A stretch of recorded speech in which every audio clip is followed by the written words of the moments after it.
The year of giving the best. The year of giving the best. Tahun memberi yang terbaik. The year giving the best.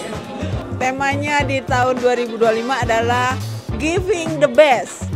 The year of giving the best. The year of giving the best. Giving the best. Bener gak sih? Bener kan? Giving the best. The year of giving the best. Tema gereja kita di tahun 2025, The year of giving the best. Memberi yang terbaik. Tahun 2025 ini tema kita adalah Giving the Best. Selalu diikuti dengan hati. Tidak hanya dengan cara kita yang terbaik, apa yang kita lakukan kan dengan hati.